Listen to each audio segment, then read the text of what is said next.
శిరీష కేసుకు సంబంధించిన బ్రేకింగ్ చూస్తూ ఉన్నాం. ఆత్మహత్య కేసులో నిందితులైన రాజీవ్, శ్రవణ్లకు నాంపల్లి కోర్టు 14 రోజుల జ్యుడిషియల్ రిమాండ్ విధించింది.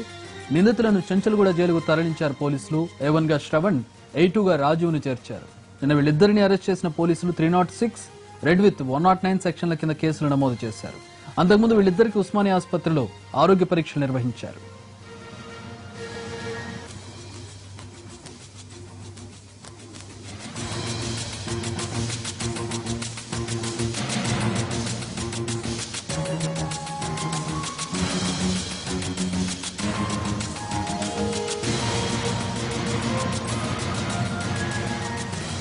ఈ సందర్భంగా శ్రవణ్ను ప్రశ్నించిన క్రమంలో శిరీష ఆత్మహత్యతో తనకు ఎలాంటి సంబంధం లేదన్నాడు A1 నిందితుడు శ్రవణ్. ఈ కేసులో తనను అనవసరంగా ఇరికించారని చెప్పాడు. ఎస్ఐ ప్రభాకర్ రెడ్డి తమకు కామన్ ఫ్రెండ్ అని, అందుకే కలిసేందుకు వెళ్లామని అన్నాడు. ఆ తర్వాత తాను మధ్యలోనే కారు దిగి వెళ్లిపోయానని, శిరీష, రాజీవ్ మాత్రమే స్టూడియోకు వెళ్లారని చెప్పుకొచ్చాడు శ్రవణ్.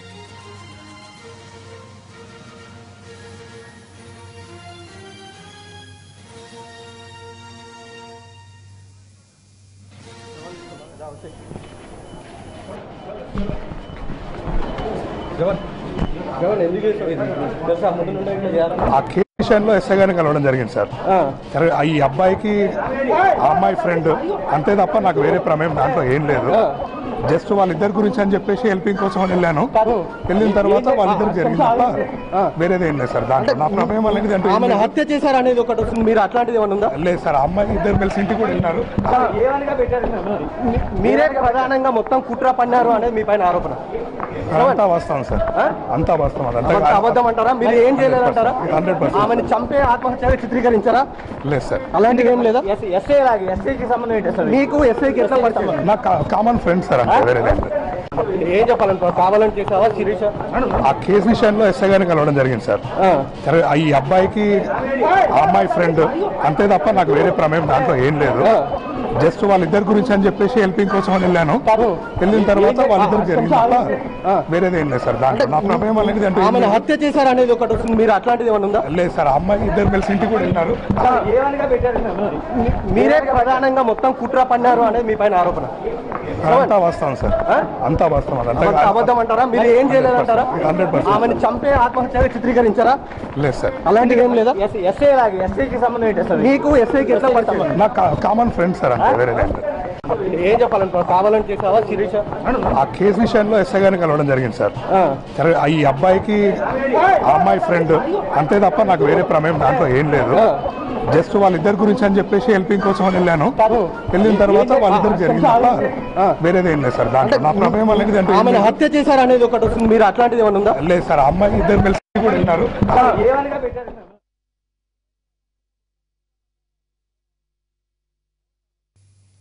అయితే మా ప్రతినిధి రాధాకృష్ణ దీనికి సంబంధించి మరిన్ని వివరాలు అందిస్తారు. రాధాకృష్ణ, శ్రవణ్ మాట్లాడుతున్న దాన్ని బట్టి చూస్తే వాళ్ళిద్దరు ఫ్రెండ్స్, నేను మధ్యలో హెల్ప్ చేయడానికి వెళ్ళానని చెప్తున్నారు. కానీ విషయం చూసినట్లయితే, పోలీసులు ఆరాధీసిన దాన్ని బట్టి తెలిసినట్లయితే వీళ్ళిద్దరు ముందు ఫ్రెండ్స్, తర్వాత రాజీవ్ని, శిరీష శ్రవణ్ని రాజీవ్కి పరిచయం చేసినట్లుగా తెలుస్తుంది. ఏం శ్రవణ్ చెప్పేదాన్ని బట్టి మనకి ఏమర్థం అవుతుంది?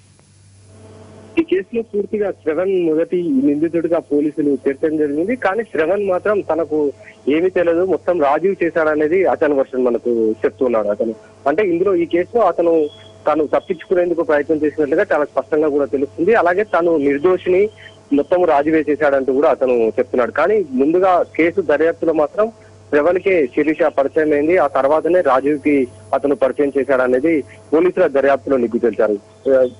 ఈ విషయంలో శ్రవణ్ అడిగినప్పుడు కూడా తను ముందుగా తనకు పరిచయం లేదు, రాజీవే చేశాడని అతను చెప్పాడు. అలాగే పుకునూరుపల్లికి వెళ్లిన విషయంలో కూడా శ్రవణ్ ని అడిగితే తనకు కామన్ ఫ్రెండ్, అందుకే తాను తీసుకెళ్లాననేది శ్రవణ్ చెప్పడం జరిగింది. మొత్తానికి ఈ కేసులో దర్యాప్తు మొత్తం కూడా పూర్తి చేసి కోర్టు ముందు హాజరుపరిచారు. నాంపల్లి కోర్టులోని 3వ అదనపు మెట్రోపాలిటన్ జడ్జి ముందు ఇద్దరు నిందితులను కూడా హాజరుపరిచారు. 14 రోజుల పాటు రిమాండ్ విధించారు కోర్టు. ప్రస్తుతం వాళ్ళిద్దరిని కూడా చెంచల్గూడ జైలుకు తరలించారు.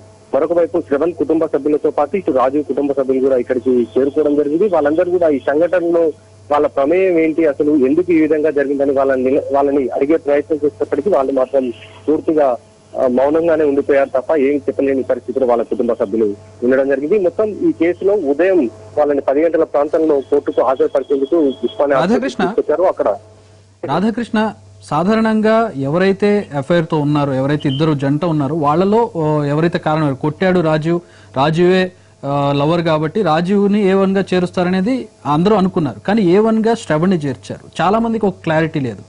మీరు ప్రత్యక్షంగా ఈ కేసును చూస్తూ ఉన్నారు మొదటి నుంచి కూడా, ఎందుకు శ్రవణ్ని చేశారనేది పోలీసులు కూడా క్లారిటీ ఇచ్చారు. ఆ వివరాలను తెలియజేయగలరా? దీంట్లో ప్రధానంగా శ్రవణ్ది చాలా క్రిమినల్ మైండ్ అనేది నిన్న పోలీస్ కమిషనర్ మహేందర్ రెడ్డి స్వయంగా చెప్పడం జరిగింది. అంటే అతను కావాలనే శిరీషను అక్కడికి తీసుకెళ్లాడు అనేది చాలా స్పష్టంగా వాళ్ళు నిర్ధారించారు. అందుకోసమే శ్రవణ్ని ఇందులో A1 నిందితుడుగా ఉంచారు. కానీ రాజీవ్ శిరీషను మాత్రం తమ మధ్య ఉన్న వివాదం ఏదైతే తేజస్వి అనే అమ్మాయితో ఉంది వివాదం అని చెప్తున్నారో ఆ వివాదం పరిష్కరించుకునేందుకు శ్రవణ్ తీసుకెళ్తున్నాడని మాత్రమే వాళ్ళు అనుకున్నారు.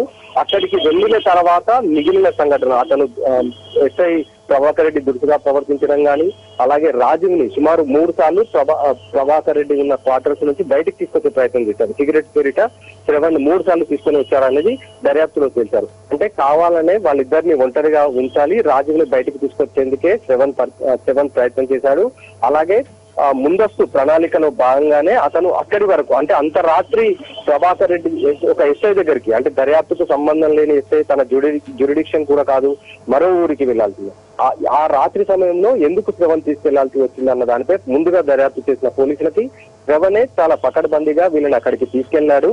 ఆ తర్వాత వీళ్ళని బ్లాక్ మెయిల్ కూడా చేసేందుకు తన ప్లాన్ కూడా వేసుకున్నాడు అనేది పూర్తి స్థాయిలో పోలీసులు దర్యాప్తులో తేల్చారు. కాబట్టి ఇందులో శ్రవణ్ని A1 గా ఉంచారు, రాజీవ్ని 2వ ముద్దాయిగా ఉంచారు. చక్రి రాధాకృష్ణ, శ్రవణ్ ట్రాక్ రికార్డ్ కూడా అంత బాగా ఏమి లేదని చెప్పి సిపి చెప్తూ ఉన్నారు. అంటే ఇంతకు ముందు కూడా ఆయన అమ్మాయిని సప్లై చేయడం కానివ్వండి, రోజుకు ఒక అమ్మాయితో తిరుగుతూ ఈ విధమైనటువంటి ఒక క్యారెక్టర్లెస్ పర్సన్ గా సిపి చెప్తూ ఉన్నారు. ఆ ట్రాక్ రికార్డ్ ఏమైనా వివరాలు ఉన్నాయా శ్రవణ్ కి సంబంధించి?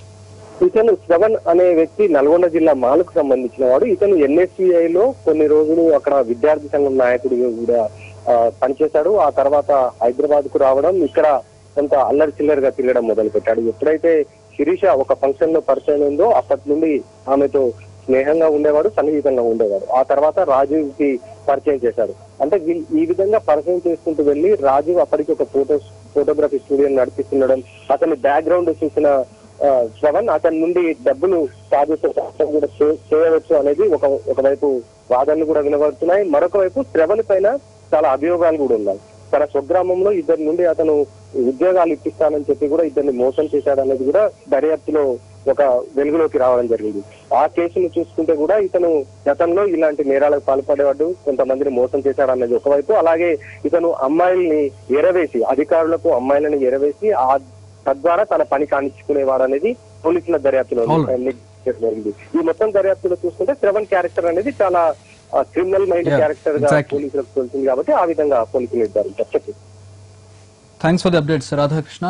శ్రావణ్ కి కుట్రపూరితమైన ట్రాక్ రికార్డు ఉంది. అలాగే ఇప్పుడు కూడా ఆ కుట్రను అమలు చేయడానికి, మరో కుట్రను అమలు చేయడానికి అతను వ్యూహరచన చేశాడు. కాబట్టి శ్రావణ్ ని A1 గా చేర్చినట్లుగా మనకి క్లారిటీగా తెలుస్తుంది. బ్రేక్ తర్వాత మరి